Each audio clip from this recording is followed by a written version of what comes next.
Let's jump right in. There are 1.5 billion vegetarians on Earth right now.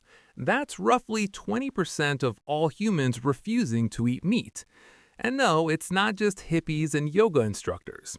Einstein was vegetarian, Leonardo da Vinci, Gandhi, Paul McCartney. Some of history's smartest people looked at a chicken and said, "Nah." So why do people give up bacon, the thing that makes breakfast worth existing? Turns out there are three main reasons, and they all kind of hate each other. Most vegetarians fall into three camps. Camp 1, the animal lovers. These people looked at a cow and thought, that's basically a 1,200-pound puppy. I can't eat a puppy. Camp 2, the health people. These people read one study about red meat and cholesterol and immediately threw out their entire freezer. Camp 3, the planet savers. These people learned that livestock farming produces 14.5% of global greenhouse gas emissions and decided to stop personally lighting Earth on fire 3 times a day. Now here's the funny part. These three groups don't get along. The ethics people think health people are selfish. The health people think ethics people are too emotional. The planet people think both are missing the point. It's a three-way civil war fought over quinoa and chickpeas. But let's break down each argument. First up, the animal lovers have a simple argument. Animals feel pain. Killing causes suffering. Unnecessary suffering is wrong. Therefore, eating meat is wrong. And honestly, they have a point. Cows form friendships. Pigs are smarter than dogs. Chickens recognize over 100 different faces. These aren't mindless protein bags. They're creatures with personalities. They looked at modern factory farming and basically had an existential crisis on the spot. Picture this. You're a pig. Congratulations. Your entire life is going to be spent in a space roughly the size of a refrigerator. You'll never go outside. You'll never root around in dirt, which is literally what your brain is wired to want to do. You'll just exist in a concrete cage until you become bacon. For a lot of people, learning about this stuff is like a switch flipping in their brain.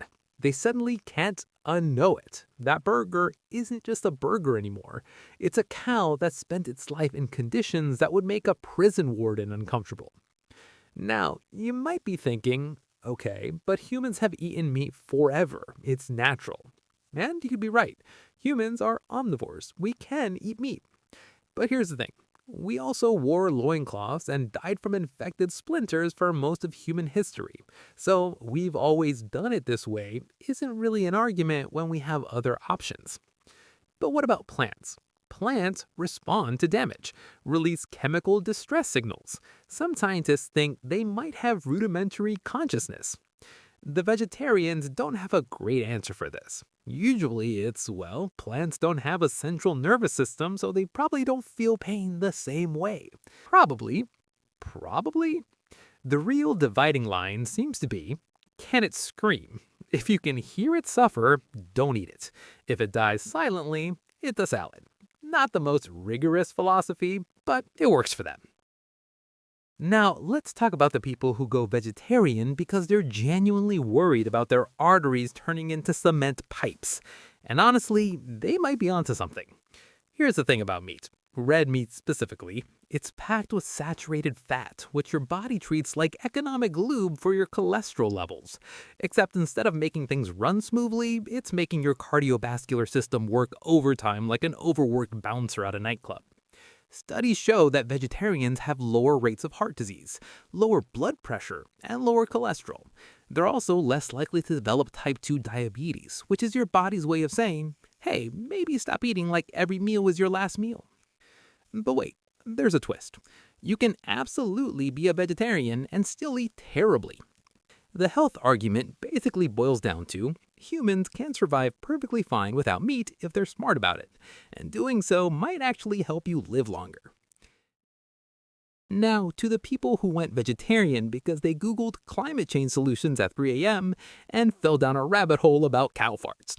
Yes, cow farts. Well, technically cow burps, but let's be real, fart is funnier. Here's the deal. Livestock farming is an environmental disaster wearing a cowboy hat.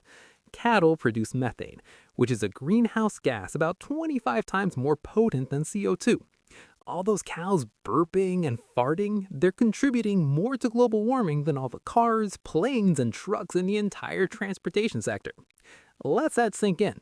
A cow's digestive system is doing more damage to the planet than your morning commute. But wait, there's more. Raising livestock uses an absolutely bonkers amount of resources. To produce 1 pound of beef, you need about 1,800 gallons of water. That's enough water for you to take a shower every single day for 6 months. And remember how I mentioned cows eat 25 pounds of plants to make 1 pound of beef? All those plants need land, massive amounts of land. Or cutting down rainforests to grow soybeans to feed the cows to turn into hamburgers that we eat in 7 minutes. It's the most inefficient food production system imaginable. It's like if you wanted orange juice, so you planted an orange tree, waited 5 years for it to grow, harvested 1 orange, threw away the rest of the tree, and squeezed out 2 drops. Environmental vegetarians basically did the math and realized that going plant-based is one of the single biggest things an individual can do to reduce their carbon footprint. Bigger than driving an electric car, bigger than using reusable shopping bags, bigger than yelling at people on the internet about recycling. Just not eating meat does more than almost anything else. Which brings us to the people who really don't want to eat animals for completely different reasons. Apparently, some people didn't choose vegetarianism at all. It chose them. Across the world, roughly 375 million people are vegetarian because of religious or cultural reasons. They grew up not eating meat the same way you grew up brushing your teeth. It's just what you do. Hinduism, Buddhism, Jainism, tons of religious traditions promote vegetarianism as part of the concept of ahimsa, which basically means don't harm living things. It's not about health or the environment. It's about spiritual practice and compassion as a way of life.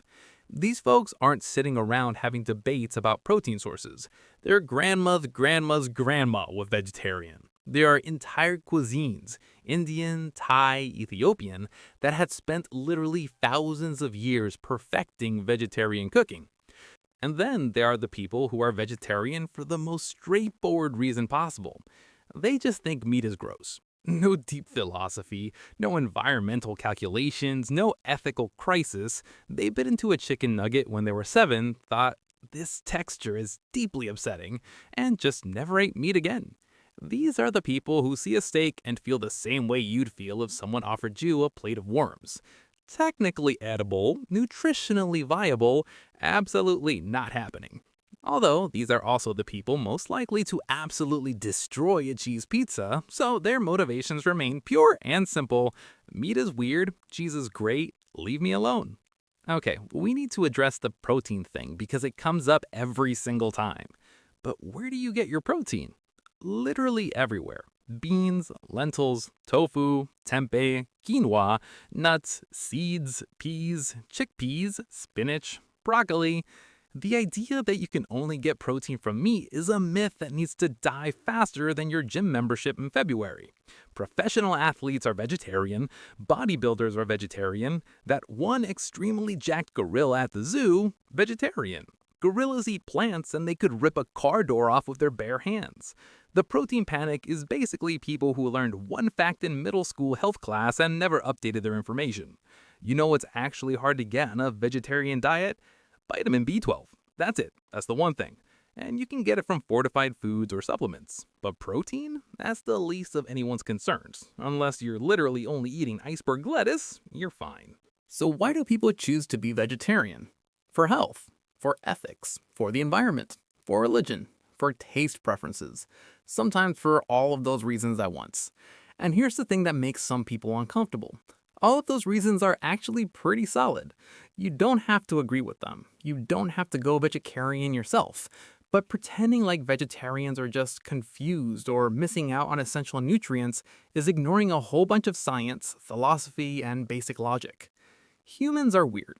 We're the only species that can choose what we eat based on abstract concepts like morality and environmental impact instead of just, is this food? Will it kill me? Great, I'll eat it. Some people use that ability to keep eating everything. Some people use it to stop eating certain things. Neither choice makes you superior. It just makes you a person with preferences and values. The real question isn't why do people go vegetarian? It's why does it bother people so much when other people go vegetarian? Someone else not eating meat doesn't affect your dinner. But for some reason, it becomes this whole thing. Uncle Jerry's protein panic, the I can never give up bacon crowd, the people who feel personally attacked by someone else's lunch choices. Maybe it's because deep down, people know the vegetarians have some decent points, and that's uncomfortable. Or maybe people just really like arguing about food.